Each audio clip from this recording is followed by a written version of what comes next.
The Archdiocese of Chicago is a vibrant and diverse faith community. We celebrate our faith through worship, evangelization, and reaching out to the needy. Welcome to Catholic Chicago.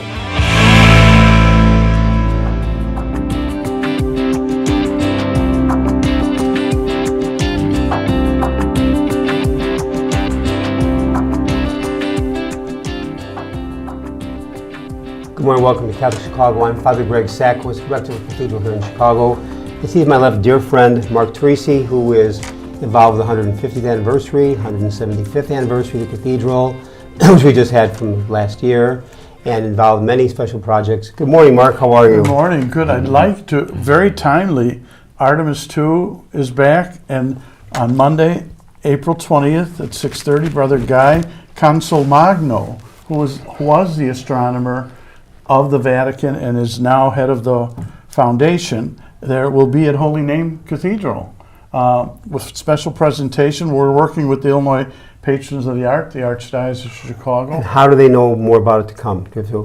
No charge? No, find us on our website, holynamecathedral.org. No charge. It's absolutely going to be a timely and a wonderful presentation. And about a year ago, we had Brother Guy as a guest on our program, and from that we said, we need Brother Guy as part of the Birmingham lecture at the Cathedral. He's outstanding. So Monday, which would be April 20th, 6:30 p.m. in our auditorium, please be present. And actually, if you go on our website, there's a link to the show that we did with him.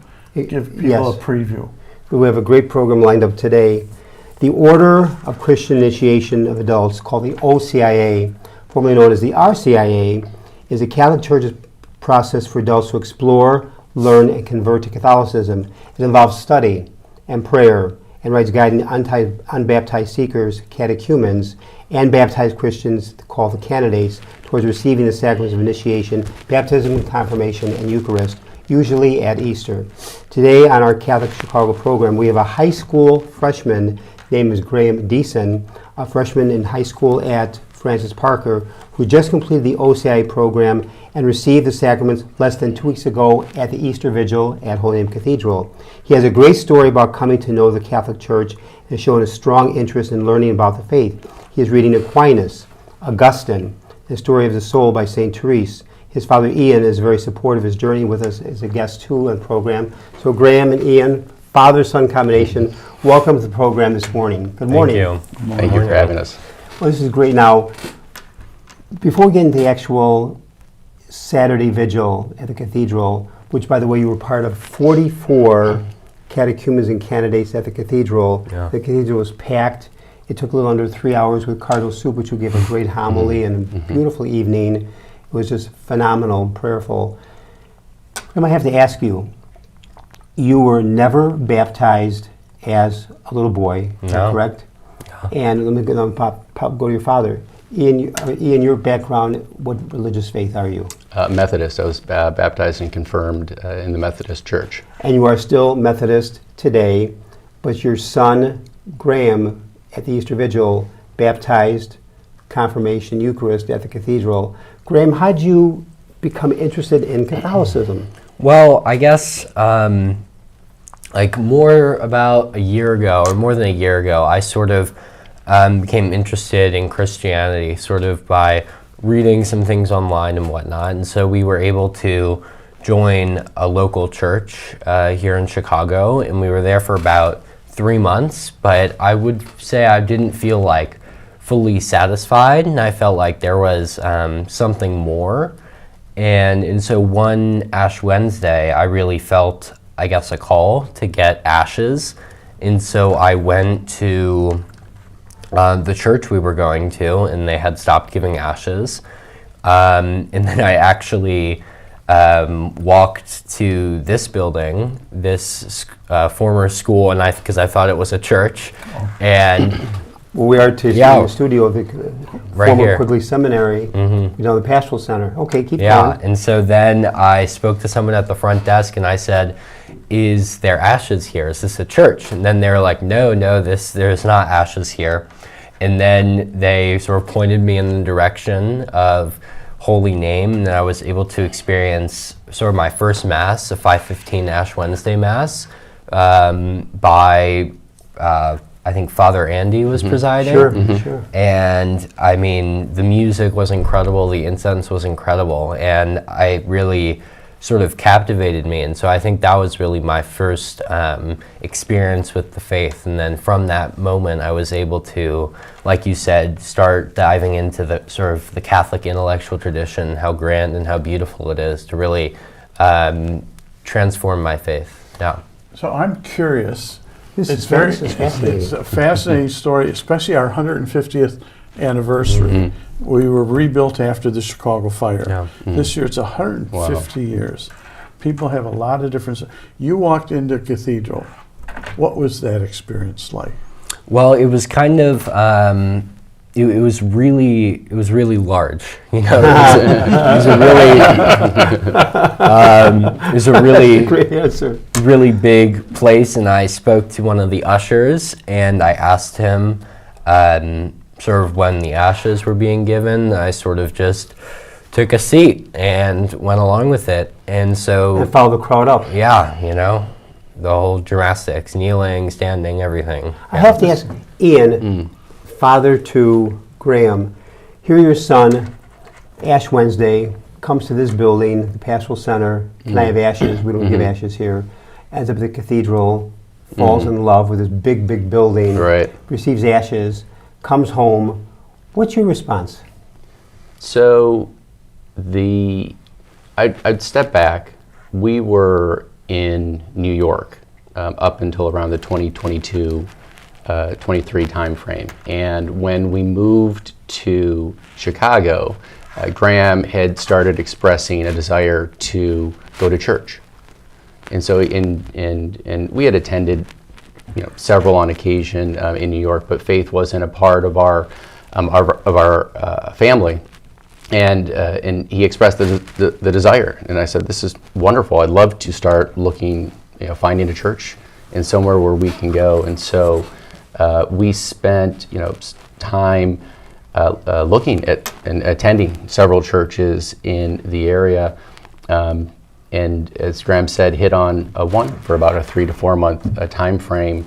And then I remember the week before Ash Wednesday, because he kept saying, "I want to get ashes. I want to get ashes." And I said, "I don't know where we can get ashes, but sure, let's figure this out." And so I think it was more than a moment. There was a process, a desire, I think, certainly within Graham, to bring this into his life, but our family's life as well. Now, Graham, you called it a call.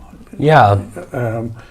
Do you want to explain that a little bit? Say something about that, yeah. I think it's important because as people watch this program, there may be somebody like you saying, "I have this feeling. I feel called to pursue my faith." What was that like for you? Yeah, I mean, I think sort of when I spoke to my godfather, Father Tone, about it, that's sort of some of the terminology he used. And I think, in the moment when you're just doing things that sort of feel right and feel right for your faith, in the beginning, you don't really know. You don't know what it is. You don't know if it's a call. But I think on reflecting, it was really a way that I was called to come to the Catholic Church back home. And so, yeah, I mean, it's all in retrospect, right? Yeah. How did you, just so folks understand it too, after the ashes, you had the experience, you had the call. How did you end up in OCIA?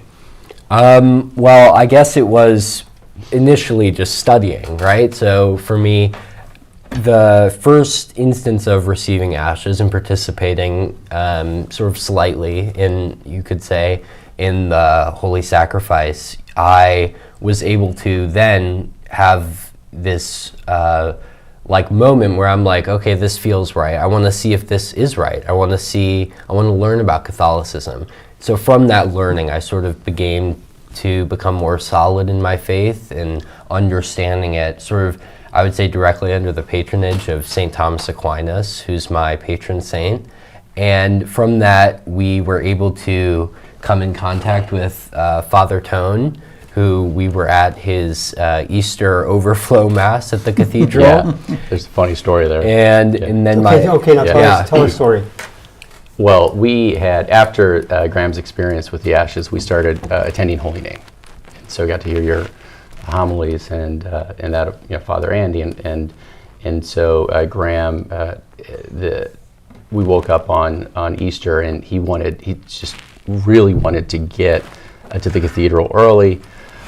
We're getting dressed, we're dragging our feet, and Graham is impatiently waiting, and so we make our way, and it's packed. Mm-hmm. So we are in the overflow auditorium. Probably was maybe the 10:30 mass. We're at the 10:30. And then the doors are kind of closed because it's packed, and you're sent to the auditorium. That's right. Mm-hmm. They were open, and they were nice enough to direct us over. And so then, and Graham had already expressed interest. We were looking through the pamphlets, and I saw the Father Tone, as I looked through it, was I think leading and I don't know the name, but the youth program, but it's actually geared toward young adults. Exactly. So I said, oh, this is the youth program. I didn't know that at the time, so this is a youth program. And then when, the funny story is, and I told Father Tone, when he was, sprinkling. Sprinkling the water. I mean, it was a full-on direct hit into me, and Graham was right next to me. I said, I think this is the guy we're supposed to talk to. And so my wife and I ended up going to meet with Father Tone several weeks later. Just the two of you. Just the two of us, because we wanted to talk about Graham, and he was showing real interest, and we're not Catholic. And we obviously have very, very close friends and family who are, but we wanted to talk to Father Tone just about the programs and how Graham could get involved. And so that's where it started. It was the direct hit of holy water. That's right. It worked. It worked. And then you thought to yourself, this is the priest we have to talk to. I said, I've never heard a story like that before. No. I said, holy water. We should talk to. And okay, now your dad and mom talked to Father Tone, who is an outstanding young priest at Cathedral. Mom and Dad talked to Father Tone, come home, and what happens after that, Graham? Well, they say Father Tone said you could join the OCIA, and so it was sort of, I had previously reached out to the Cathedral, and I didn't receive a response, so I think it was really nice to have that direct connection. Then my parents come home, and they're like, well, Father Tone thinks it's best to join the OCIA, and I was overjoyed and really excited. He gave us a great book called Being Catholic, which I read, and so I would recommend it to anyone who's getting back into their faith. Now I have a story to share with you that's funny. After Father Tone meets with Mom and Dad, that's right. Then Father Tone comes to me and says, Greg, we have a young man who's expressing interest in joining the OCIA, but he's only going to be a freshman in high school. But Tone said he's an incredibly mature freshman. He reads Aquinas, he reads Augustine, and I said, this kid's better than me. I'm in the sports section, and he's reading Aquinas, and he'll be that affirmative. You don't know how true that statement is. I said, well, we're in the process of getting a new director of evangelization and the whole thing of community, which was Marta Stepniak, but then Kevin and Julie and Jeff were in the program at that point. I said, well, he's a very mature young man. I said, let the Spirit move and let Graham enter the program. And they said, according to Father Tone and others, in the program, you're phenomenal. You were leading the adults with your comments and just your responses. And it's just amazing. Before we continue, take us to break, Mark. Okay. Catholic Chicago, we're here with Graham Deason and his dad, Ian, talking about your journey, your OCIA journey to the Catholic Church. And when we come back, let's talk a little bit about what that means actively in terms of what are the next steps. We'll be back. Catholic Chicago, Father Greg Sakowicz, Mark Teresi will be back in a few minutes. Please stay tuned.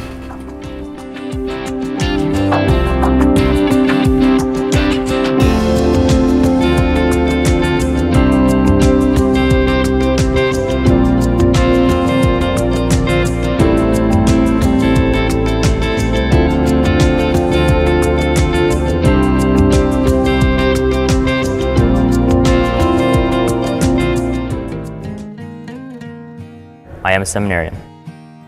The Church needs compassionate and well-trained priests to help guide each of us through life. What inspires me, what draws me always to the priesthood is continue to see priests be a beacon of hope for other people. You can play a part in the education of these young men as they prepare for a life of service to others. I want to be that beacon of hope too, and it sets my heart on fire. To support our seminarians, make your gift at archchicago.org/seminarian fund or call 312-534-7959.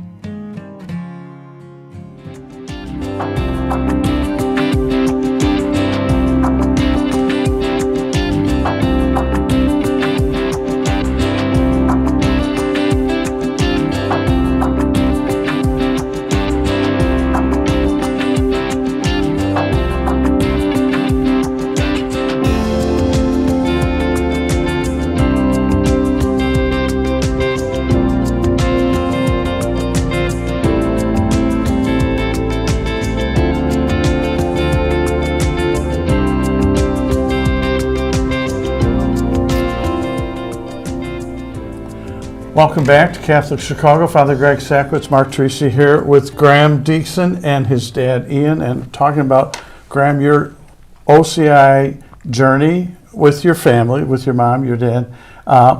My question before the break was, so maybe it's a little premature, but so what does it mean now? What does it mean for you in terms of, faith in action? Yeah.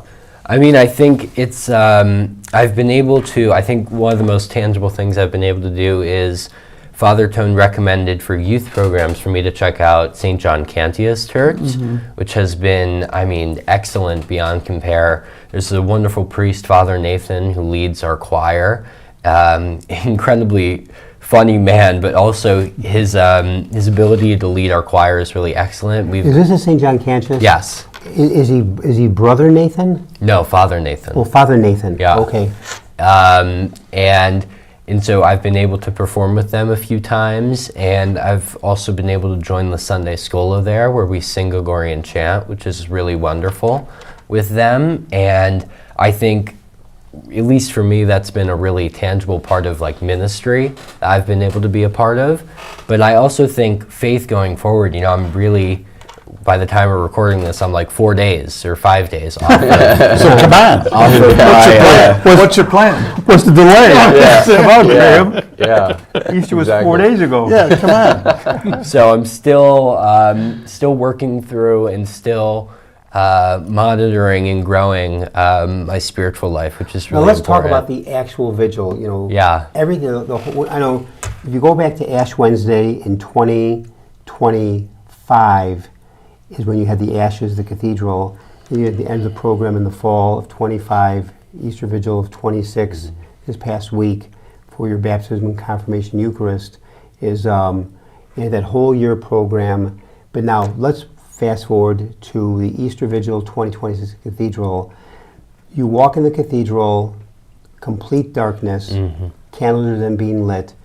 What was that night like for you? Yeah, I think it was really, it was definitely scary in a lot of ways. And, I don't really exactly know where that came from, but it was I definitely felt anxious. But then when we were, let up for the questioning and the beginning right before about half of us were baptized, I started to feel real resolve, and then going through baptism was really, really wonderful. With the cardinal. Yeah, we were all joking at home, and some of my family that could come, that he was really with an entire jug. He was pouring, and usually with babies it's a seashell in 3 times, but it was a lot of water, and so. It was really. Your hair is still messy. That's the style. That's the style. Now, as you went through that evening, Ian, what were your feelings during that evening? We're incredibly proud of Graham, and this has been Graham's journey, and we've been a part of it, and it's been amazing to watch. And at times, that's what you asked earlier, we met with Father Tone, my wife and I, first because we wanted to talk things through. And this isn't the normal pathway, but it's one that that we fully support, with Graham finding his own way in his own direction. I need to ask you this question as father of Graham. Your son, Easter Vigil last Saturday, Cathedral, watched your son be baptized, confirmation, Eucharist. How did that evening and how has this whole past year changed and touched your life, Ian? Well, it absolutely has brought me closer and back to faith and the Bible, and I've loved going to church on a more regular basis with Graham, getting in touch with the community, and so for me it's been incredibly personal. For our family and our friends, we had several friends in who are deeply spiritual in their faith, not just Catholic. They are friends who are Protestant and some Jewish friends as well. But they just hold their faith so dear, and I was happy that they were able to celebrate with us in terms of Graham finding his faith on his own, which has been exciting. Now, Amazing story. Yeah, it really is. As you look to the future, so you're a freshman, you're at Francis Parker. Do you guys talk about your faith at all at Francis Parker? Do they understand, your peers, do they understand any part of this journey? Well, I don't know about my peers exactly. I mean, I do think faith in such a large way is incredibly personal. But I think I've definitely been able to, with some of my friends who were Catholic growing up and maybe in some ways have fallen away, to help them sort of get strengthened in their faith, and then they help me in turn become stronger in my faith, which I think is really wonderful. But yeah, my school doesn't lean into faith. They can't, yeah. I'm sure, by virtue of their mission. Yeah, by virtue of their mission. Yeah. Let me ask you this, though, Graham, and that is, and maybe you answered it earlier. The last couple of years, there was a rumbling within the deepest part of you, looking for something more, and then it led you to the Catholic Church, and you look for ashes here at this building, the Pastoral Center, go to the Cathedral, you receive the ashes, and the story kind of takes off from there. What was missing in your life? Now, I remember you were like maybe 12 or 13 years old. You were very, very, I mean, you're 15 today. I've got sweaters older than you. And so you're a teenager. What was lacking in your life as a 13-year-old that you said, I'm looking for something more? Yeah, I mean, I think I've always been really interested in certain different things. And I think that I was really searching for meaning in a large part. And I think, like my dad mentioned, my dad did grow up Methodist, and we've been able to go to church a few times with my grandmother. But faith growing up was never a very important part of our lives like my dad did. My dad, I would say, continues to be Christian his entire life, but that wasn't put in action or constituted sacrifice. And so I think sort of being able to have this as sort of the center of my life was really what was really important. It was put in action because your parents journeyed with you. Yeah. In this. So I mean, it may have been more subtle. I have a question. Go ahead. One other question, because you had mentioned St. Thomas is your patron saint. Yeah. Explain that to us. What part? Why? How does he impact your life? What do you like about him? Well, I think the center of St. Thomas's work is the connection between faith and reason, and how they blend, and how they truly serve to show that not only is Catholicism true, but how reason goes hand in hand, and it leads us just in the same way our Holy Scripture leads us, step by step. So I think reading his Summa Theologiae and also his wonderful hymns dedicated to the Blessed Sacrament really not only drew me to himself, but drew me to just this understanding of we don't have to be scared with our faith, because truth comes through and truth comes through reason just as much as it comes through Holy Writ. Now, I'd ask you this question, and I don't mean to put you on the spot, but I'm going to anyway. And that is, have you ever thought about priesthood? A little bit, of course. I mean, I think I'm very, very early in my journey, and I think I have a long way to go. And I think right now for my life, it's really important for me to focus on not only school and training that, but also training my virtues and obviously reception of the sacraments. We don't have any teenager priest. We don't have any teenager priest. And that's a great response. It really is. And now, our new saint, our young saint, Saint Carlo Acutis. Yeah, Carlo. Has he impacted your life at all? Do you see anything with him in terms of he's a peer? Yeah, I would say not a lot. I mean, I think he has great devotion to the Holy Eucharist, which I think is very close to my heart. But I haven't read a lot of his story, which I think I should educate myself more on. I find it fascinating when you've had this interest in something more and pursue Catholicism, and you go to your mom and dad. You know, play out the scenario. If your parents had been absolutely not, don't you dare. My guess is you probably would have fought them on that, and I would say do it underground because you would have done that. But the very fact that mom and dad were very, very supportive, but also it's affected your parents' life. Totally. And I just find that I mean, it's such a grace beyond compare. The fact that my parents are supportive, and I think like I can't even imagine people who are in situations where they're not allowed to pursue our Lord. And I think that I'm just so incredibly thankful for the way my parents have been so receptive. Yeah. I can say this too. I think about this in my own life. When I was Graham's age, I didn't want to go to Mass. Yeah. I was a teenager. I was 15 years old. I was in the seminary until college. Well, and tell them where you were going to go after high school. Early in my senior year, I was at Notre Dame High School, College Prep in Niles, Class 71. I was accepted on early admission to Northwestern University with a partial scholarship for radio and television because I wanted to be a sportscaster and broadcaster after my father.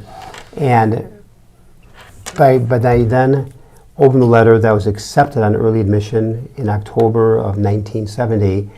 I'm not happy. Instead of being elated, that's all I wanted through high school was Northwestern, to be admitted, to be class of 75, radio and TV communications arts for broadcasting, sportscasting really.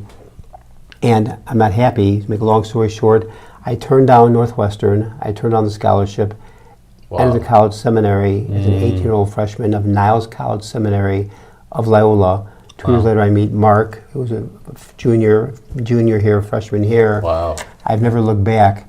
But when I was your age, as freshman at Notre Dame, I went to Mass because my mother made me. I'm just being very honest with you. Yeah. And but listen, we need to bring the program to a close. I'm that happy now. So God works in our lives in spite of us. Exactly. In spite of us. And so I want to thank in a very, very, very special way Graham Deason, his father, Ian Deason, a great father. You know, we've never had a father-son combination on the program. This is wonderful. This was energizing. And Graham, you've been a true witness, not only by word, but by action, but also for your father, who's been life-giving and life changer for mom and dad and family. So I want to thank the both of you for being guests of the program today, get you involved in the cathedral, St. John Cantius. Special thanks to my dear friend, Mark Teresi, co-host, and to our listeners, and also special thanks to our producer, director, choreographer, runs the whole program, is Michael May. So thank you, Michael. To our listeners, thank you, and continued Easter season blessings to all of you. Amen.